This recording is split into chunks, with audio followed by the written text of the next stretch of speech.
What a headshot! What a head! How's it, guys? This is Dayvy, FPL, and welcome back to the Fantasy Premier League video here on my channel. Now in this video, I'll be taking you through the ultimate guide to the upcoming Blank Game Week 18.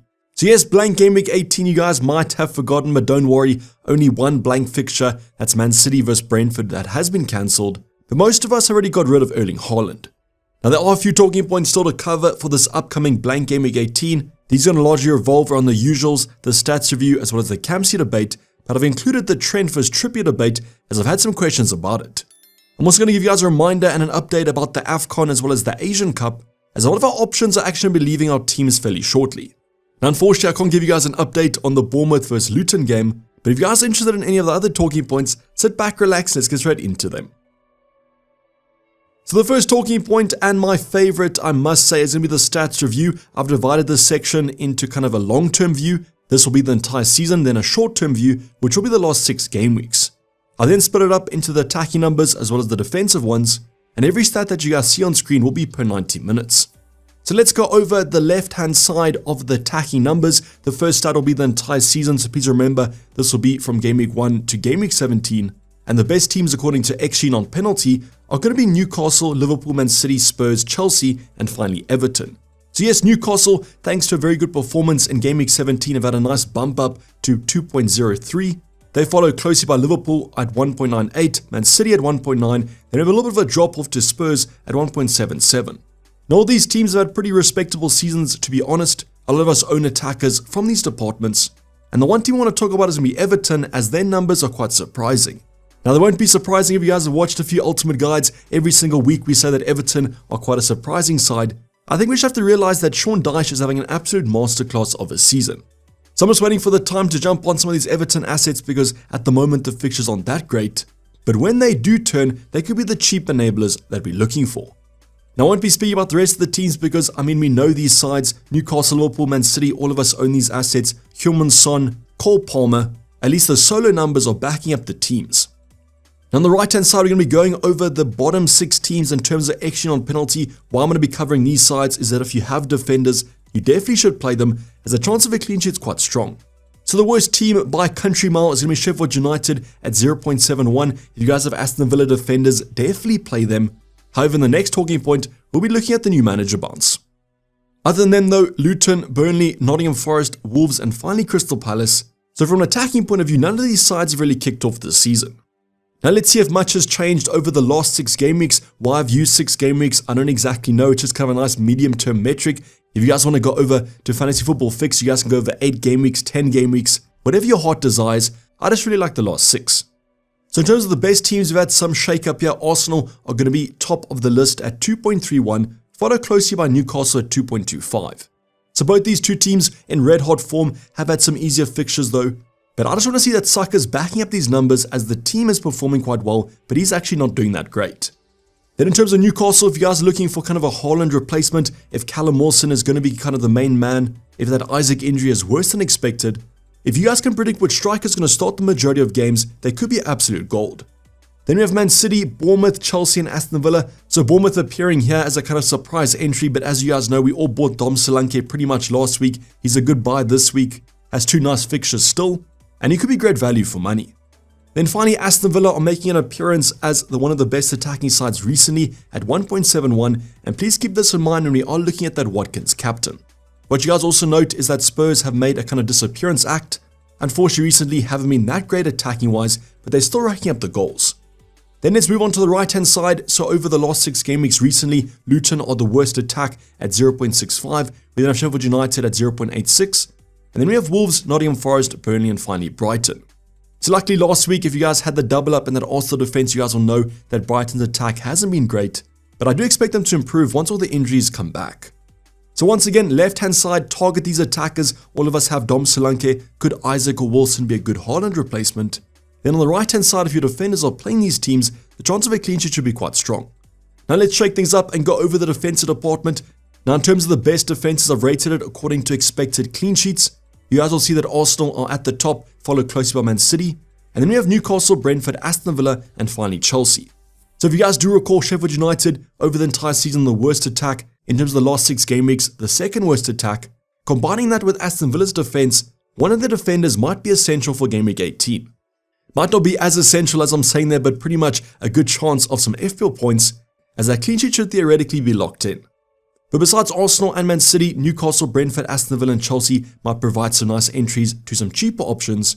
And if you guys are looking at Kieran Trippier, just know that Newcastle defense has been pretty good this entire season. Unfortunately, if we could predict which Chelsea defenders were nailed, there'd be even better options. And that's why I actually just wish someone like a Reece James or Ben Shaw was back, because they combine that defensive threat with that attacking threat. Now, the more interesting teams might actually be the teams on the right hand side. Now, according to the worst defenses, I've changed the stat up. I will now be going over XG conceded because we don't care about what teams are going to lose the clean sheet. We want to see which teams concede the most goals. So on the right hand side, Sheffield United have been the worst defense. Ring, ring, ring, that should kind of put a light in your head. Who's playing them this week? It's none other than Ollie Watkins. And that's why I like him as a captaincy option. So besides Sheffield United, Luton have also been pretty terrible. They follow closely at 2.24. And then we have Fulham, Burnley, United, and then Bournemouth. So yes, United, even though they got the draw against Liverpool, one of the best attacks in the Prem, their defense isn't looking too great, at least according to the stats.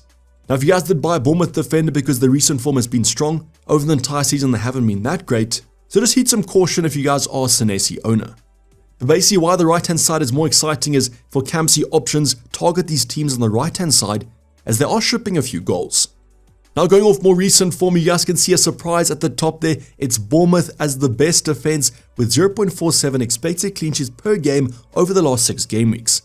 So yes, we started from the bottom, now we're here from one of the worst defenses to one of the best defenses. Recently, Bournemouth on an absolute roll. But as I said, just heed some caution, don't go tripling up on that Bournemouth defense, as over the entire season they haven't been that great. Other than them, we've got Arsenal, Man City, Wolves, Brentford, and finally Newcastle. So some surprise entries there in terms of Wolves.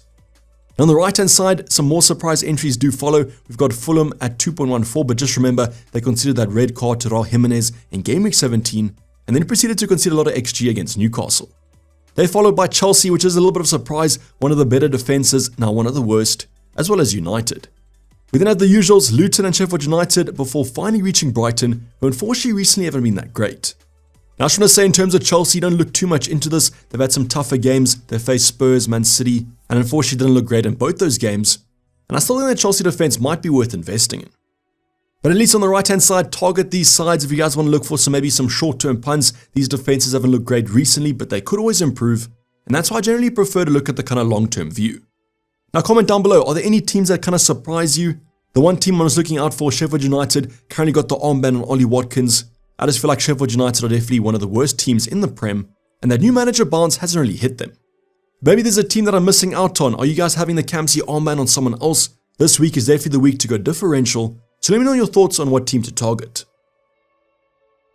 Now the next talking point might be slightly more niche, but I think generally a lot of us have a lot of money in the bank, so we can make this upgrade. It's going to be what defender to buy between Trippier and Trent. So the left hand side, Trippier comes in at a cool 6.9 million, whereas Trent comes in at a more expensive 8.2 after a few price rises recently. Now that's the first thing that I want to just take into account is the price difference between these two. 1.3 million is quite a lot, but when you guys are selling Erling Haaland for Dom Solanke, you probably have a lot of money in the bank. Now if you guys can afford both, obviously both are going to be finds and replacements.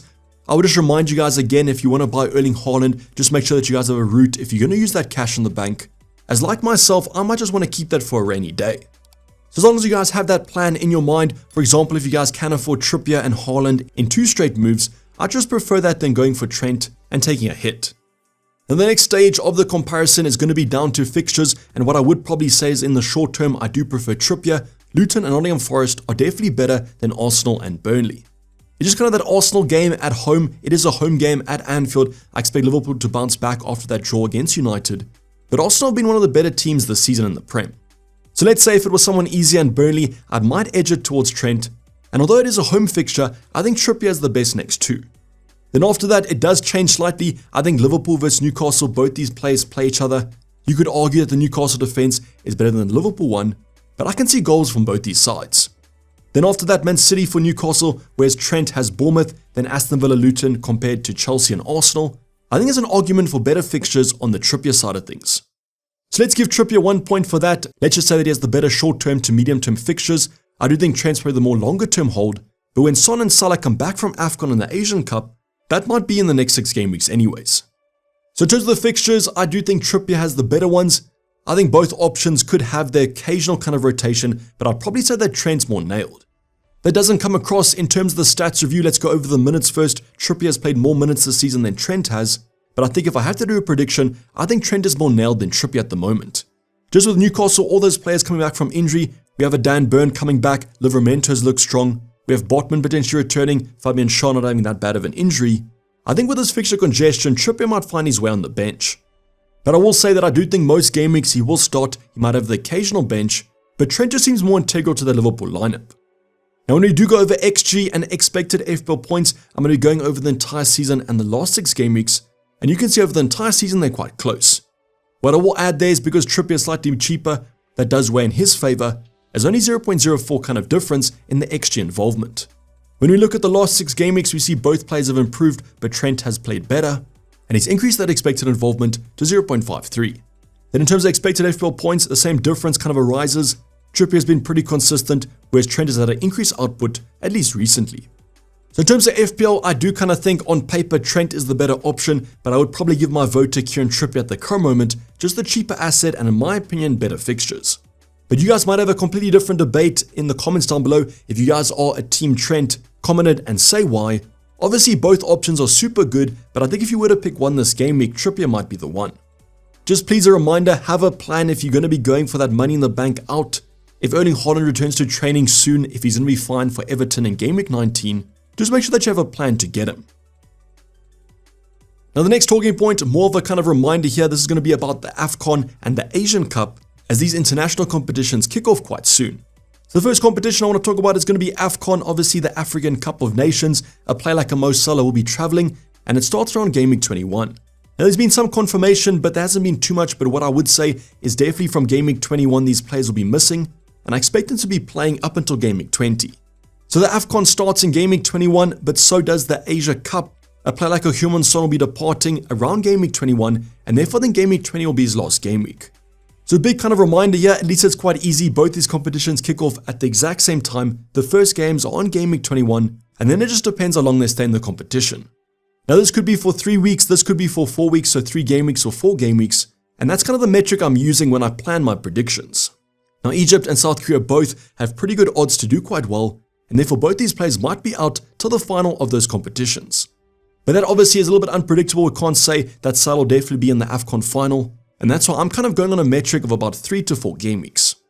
So a lot of people have been asking me about my transfer plans with the kind of AFCON situation. I think definitely both these players will probably be out, and I'll probably leave some money in the bank so I can afford them when they come back. The last thing that you guys want to do is force yourself into a kind of early wildcard. Just remember you do get a wildcard in the second half of the year. And if you guys can't afford Salah and Son when they come back, you guys might be forced to use the chip. So yet again, a reminder about these international competitions. Game week 21, have a plan for Salah out, Son out, and then we can use those funds elsewhere.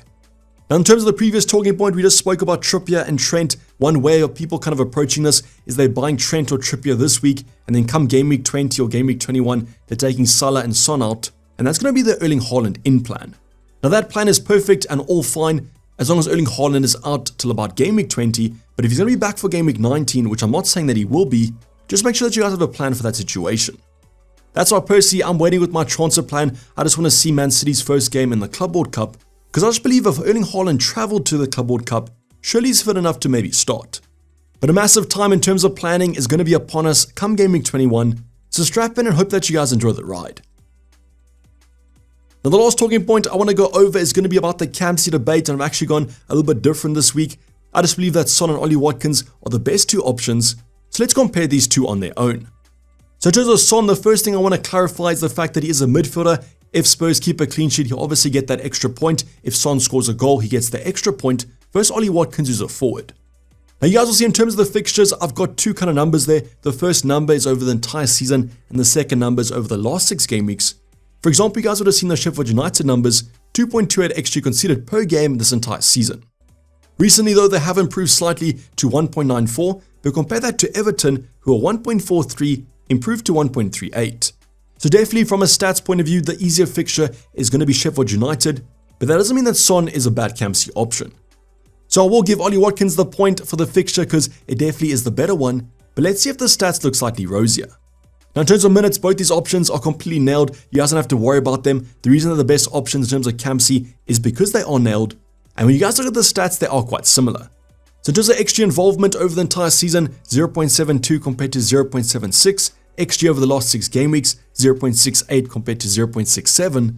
And their team XG over the last 6 has also been pretty close. So Spurs have had an XG of 1.67 and Aston Villa have had 1.71. And I just wanted to show that both these sides are quite attacking. Now in terms of expected FPL points, this is where kind of the midfielder slot comes into account. The XG involvement might be quite similar, but Son gets the extra point. And therefore over the entire season, he's at 6.66 expected per game.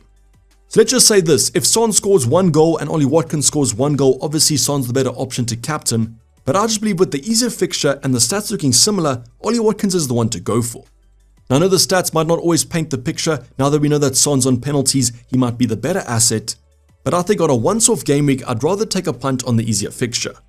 Now another way for you guys to add your voice in the comments down below who's your captain for this upcoming game week, let's go over 3 options you guys can go for. So in terms of the Campsy debate, let's go back to how we usually do it in terms of projected points. We just spoke about Ollie Watkins. He's got the highest predicted points according to Fix at 6.8. We then have Heung-min Son against Everton at 6.0, and he's actually tied on points with Mo Salah, who's also expected to score 6.0 points. So I haven't spoken about Salah much, but I just believe against Arsenal at home, that fixture is a red one for a reason. That Arsenal defense has actually been pretty good. Now, do I think that Liverpool will score? I do think so. I don't think they'll blank for 2 weeks in a row at Anfield, but I just believe Son and Watkins are better options. So do you guys agree with the projected points? Would you put them at 6.8 compared to 6 for Watkins versus Son? I believe Watkins is a better option, so I'm going to agree. But let me know your thoughts on the Campsy as well as any other talking points that you guys want me to cover. As always, I'm slightly more active on my Discord server, but I do try to reply to every YouTube comment on all my videos. But this is basically going to wrap up the video, guys. Hopefully you guys did enjoy it. Please don't forget to like the video and subscribe if you haven't subscribed yet. I'll be seeing you guys for the team selection coming up tomorrow. But for the time being, I'm going to be signing off. It's been Dayvy FPL and I'm out. Cheers, bye.